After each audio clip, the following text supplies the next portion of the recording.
Hey, this is This Week in Self-Hosted. I'm your host, Ethan. You may notice that I am flying solo this week. I did have Daniel, the developer and maintainer of Link Warden, which is a bookmarking application and platform that recently released a fairly large update, coordinated to join me today. Unfortunately, we had some issues with his connection while recording and couldn't get a stable audio and video recording. So unfortunately, you are stuck with just me for this week. I will make sure I have another guest lined up for next week, so this feels a little more conversational, hoping I can add enough color commentary to this week's newsletter to still make watching and listening to this week's episode worthwhile. So with that being said, as usual, have a lot going on in this week's newsletter. Want to jump right into it, kicking off with the news. Fortunately, did have received some unfortunate news this week regarding T-Tech. If you followed self-hosted news or the newsletter at all in the last couple of weeks, you're aware that T-Tech, the maintainer of the well-known GitHub repository with Proxmox helper scripts, which is a hypervisor, scripts help people easily spin things up and perform actions that might otherwise take a little time, research, and knowledge to be able to spin up. Unfortunately, T-Tech passed after having been in hospice the last week or two. I've linked to a discussion on the GitHub repository. His wife hopped on and shared the unfortunate news of his passing. Similar to prior weeks, I'm going to drop some donation links in the video description of if you're listening to this via podcast, if you'd like to financially support his family and what they're going through. T-Tech and his contribution to the community was huge. I think it enabled a lot of people to maybe do some things and run some applications that they might not have otherwise been able to do. And so really grateful for that. Grateful for the community that has picked up this project. You'll see on the screen share that I've actually linked. The discussion is actually in the new community scripts repo for the Proxmox helper scripts, where the community has now decided to come together as a whole to take on the project and maintain it, now that T-Tech will no longer be around. So unfortunate news there. A couple other things happening in the self-hosted world this week. The other thing I wanted to call out newsworthy was the new GIMP release that dropped this week. And I think it was actually just a beta for the upcoming release.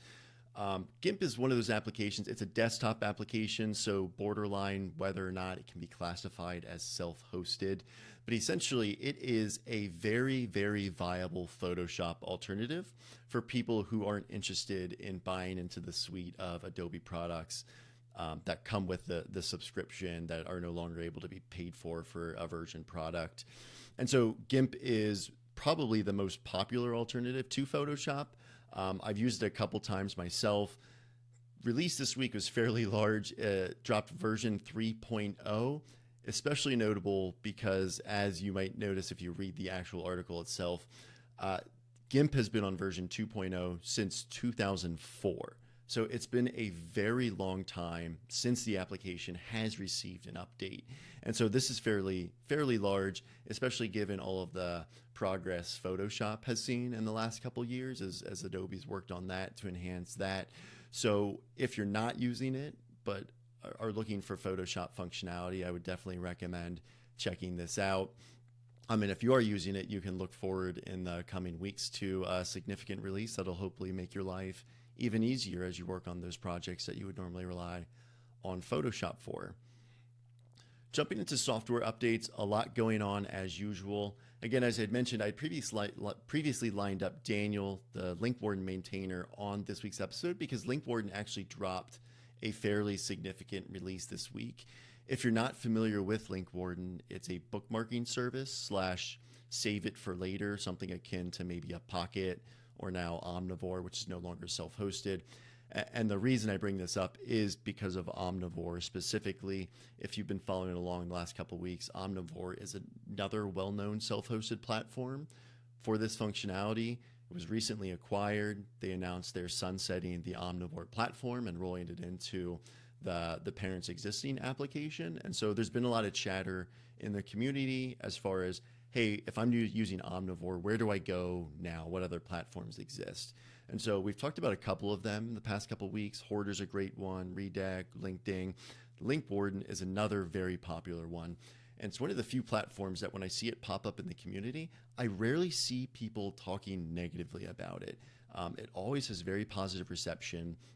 Releases are frequent, constantly adding new features. And so this week they dropped v2.8 with a lot of cool custom things, customization things happening. And to my understanding, they're also preparing and starting to build the foundation for more features to help those who might have been using Omnivore before. And so even though it's not present in this release, Daniel did confirm with me that they're working on AI tagging. If you have a lot of links and don't necessarily have the time or bandwidth to go through and tag everything yourself every time you save a link or add a bookmark. And they're also working on support for Omnivore imports. So if you're an Omnivore user and you're interested in using something like Link Warden, I'll jump to the README of the repository just so we can see some of the screenshots of what it looks like. If you're interested in pivoting to something like this, but have a lot of articles saved in Omnivore, rest assured, if you're interested in Link Warden, just be patient, wait maybe a couple weeks, and they should have some functionality that'll help you and automatically import your content into Link Warden so you don't have to do that manually. Moving forward with some other big updates. So this week's content spotlight, which is later down in the newsletter, is actually on ByteStash, which also had a significant software update this week. If you're not familiar with ByteStash, it is essentially a platform that allows you to easily store and reference code snippets. So if you've built some functionality or written some code that you want to save for later, you think you'll reuse, you would store it in a solution like ByteStash for easy ingestion or discovery later when you're referring back to things. Notably, in this week's release, they included the ability to share snippets, which I think is super interesting and probably pretty vital to people who are using this. If you're writing code and write snippets that are worth saving, I can imagine most people would probably want to share them at some point. The other notable thing that they dropped in this update is this idea, or what they're calling fragments, essentially where you can store code in multiple languages. So if you write functionality for something and you pivot to a different language, another application, you can still leverage that same code snippet, even though you might have originally implemented it in another code language. Also notable, I wanted to call it ListMonk is a newsletter platform for people who are frequently sending bulk mail to people. Doesn't necessarily need to be a formal newsletter to leverage it, but that's what most people use it for. Thought this was worth calling out because all self-hosters love single sign-on and things like OpenID Connect authentication, which ListMonk dropped support for this week. And actually, in conjunction with single sign-on and things like OIDC, this came alongside multi-user support in the update as well. Prior to this update, ListMonk was pretty much built for single user instances. This is no longer the case. And so along with that comes some cool authentication features as well. And then lastly, there were a couple no-code database updates that dropped this week that I thought were interesting. If you're not familiar with things like Baserow or NocoDB, they are essentially Airtable alternatives where they're platforms that plug into a backend database like Postgres or MySQL, but allow users to play with the data as if it were almost like a spreadsheet-like interface. And so I'll jump to one of the repos here so I can show some screenshots of that while I speak to it. Super interesting. I use it myself for my app directory. It's how I manage self-host apps and all the information. I plug it in. It's all stored in a database, but but I can access and edit and add things directly from the spreadsheet-like interface. Each of them come with their own API, so I also have scripts to interact with the data within the database without having to manually go in and write things myself. So notably, Baserow, one of the bigger ones, added some new data sync integrations with other platforms. I think this is super helpful for people who already have data living elsewhere, might not be ready for it to live in a new platform that they've deployed. That's there. And then NocoDB would be the other one. Again, this is the one I'm leveraging, but they're all great. I don't necessarily want to seem biased towards one. Really exciting for me, at least, is they dropped infinite scroll. So previously, the interface for NocoDB was limited to pages of predefined numbers of rows, which for a lot of people who are using platforms like this, you usually just don't have only 5 or 10 rows in a table.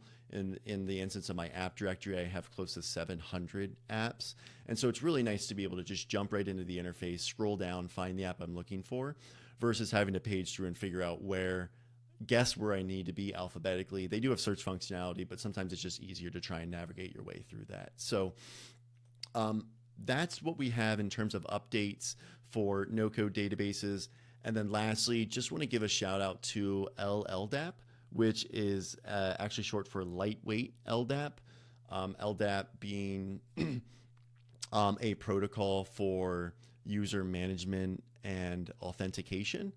This is well known in the self-hosted universe or world because it's essentially a really straightforward way of implementing LDAP without all the complexities of managing that come along with managing an instance of LDAP.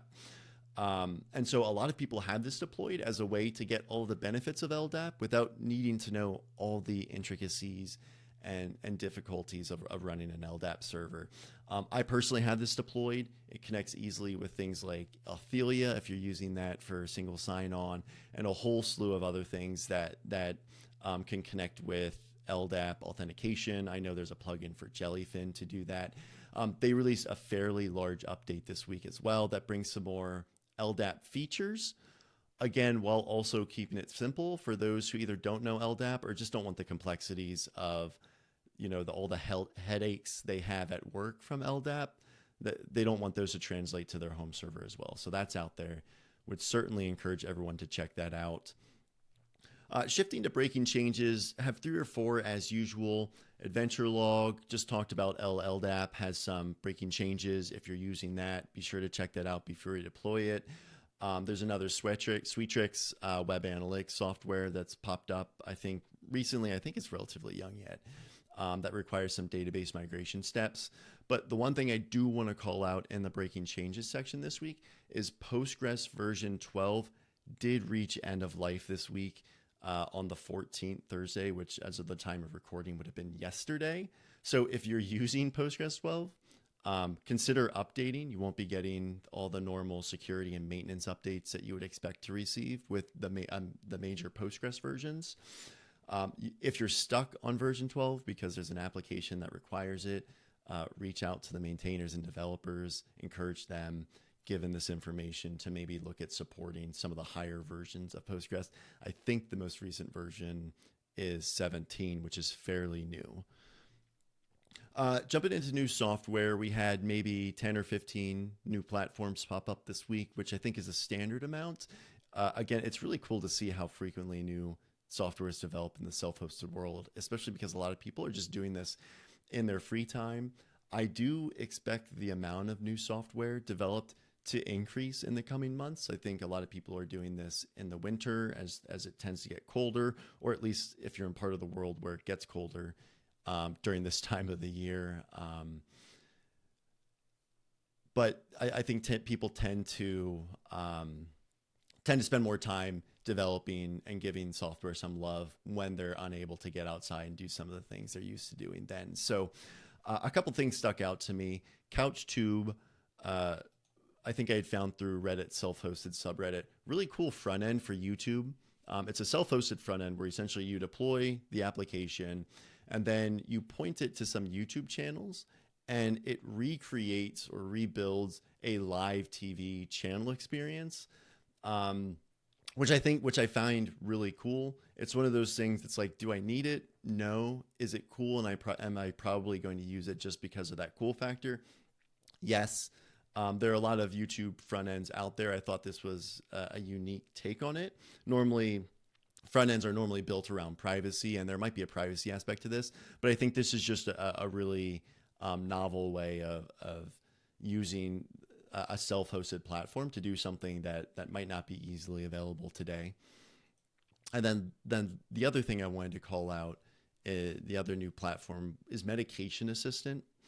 And again, this doesn't necessarily do anything novel in that it is an application for tracking medications. And there are probably other tracking platforms that exist today that might do this, but this obviously has some features or is presented in a way that really lends itself to how someone might track their medications. And so you can see in the interface in the GitHub repo, you can see all the medications people are taking, or this particular person is taking. It has reminders for reorders. It has schedules for upcoming medication. And I just think this is really cool because if I'm sitting down and making a list of the things, the self-hosted platforms that don't exist today that I think I would enjoy, this is one of those platforms that I don't think I would think of off the top of my head. But looking back at it, once I've seen it, it's, hey, this is really cool. I think this is novel. There are probably a fair amount of people who would find something like this helpful. And it's one of those, I didn't know I needed it type of platforms. So if you need it or if you don't need it, I would still recommend checking it out. If at the very least for inspiration, if you're thinking about other projects that you'd like to see or develop yourself, it might encourage you to think a little more outside the box as far as what's possible and what self-hosted and open source software can really lend themselves to. So a couple new directory apps added to my self-hosted app directory this week. Again, seeing a lot of backup tools, which are common, popping up in the companion directory, which are applications that are complementary to self-hosted platforms. So in this instance, Lazy Warden is a backup tool for Bitwarden. Lazy Warden is not new. Many of you might be using it already. It was new to me. I added to the directory this week.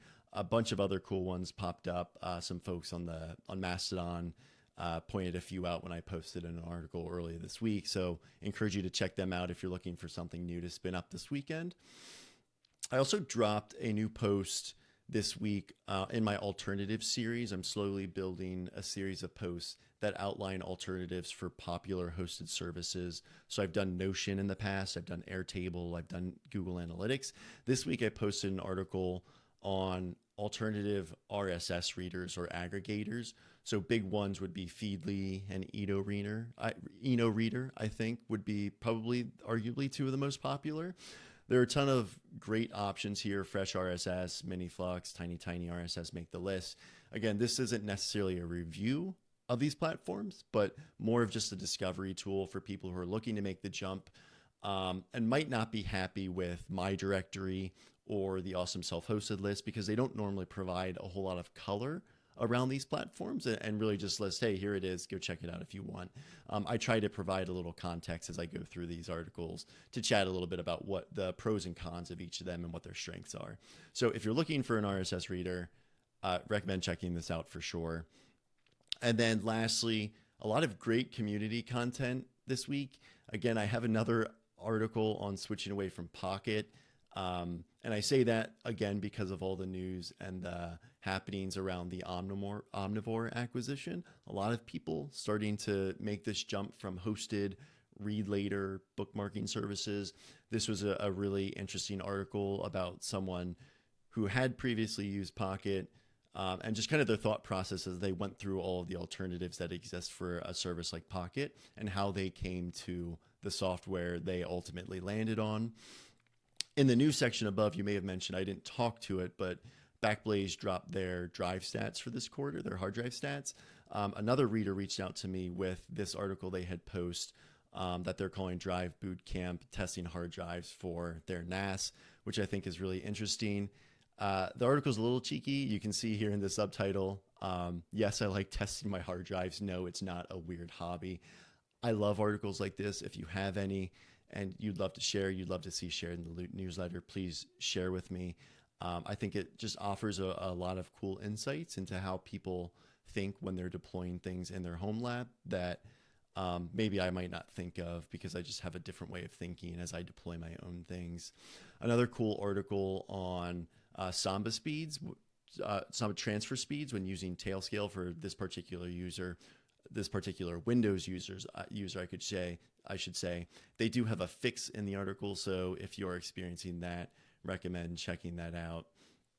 And then this was an interesting article that made its rounds throughout the community earlier this week on someone's experience deploying their own software, their own service online on very low powered hardware and not a whole lot of money, and just what their experience was. I will say from the article, it was a success, but it was a little funny after the fact seeing them shared on places like Reddit, which ended up being its downfall. The traffic crashed the website from Reddit from sharing this particular article. So when they initially wrote the article, they had success deploying it. But the traffic from the article sharing their experience is what ended up crashing the website, which I'm not criticizing, has happened to me before. Just chuckled to myself as I added that to the newsletter this week. So that being said, there's other good content in this week's newsletter that I don't typically cover, some YouTube videos. Again, recommended checking out Byte Stash, which was this week's content spotlight. Otherwise, thank you again for bearing with me this week as I'm flying solo. I hope this was still helpful and you found this useful. If you have any feedback or criticism, I'm more than happy to hear that in the comment section, or if you want to reach out to me separately through my site's contact forms. I want to build this series into something that people find helpful, useful, and interesting, and not just necessarily a straight reread of the newsletter. So if there are things I'm doing or not doing that you'd like to see, please reach out and let me know. Otherwise, I will continue trying to rotate guests in the coming weeks. If you're a software developer who has a big update coming and you'd like to talk about it on this series, I'm happy to squeeze you in. Again, was trying to get the Link Warden developer in for this week's Link Warden update. So anything like that, I'm happy to accommodate if it can help you give the software you're developing some love. So feel free to reach out. Otherwise, appreciate everyone's time and the audience we have today, and have a good weekend.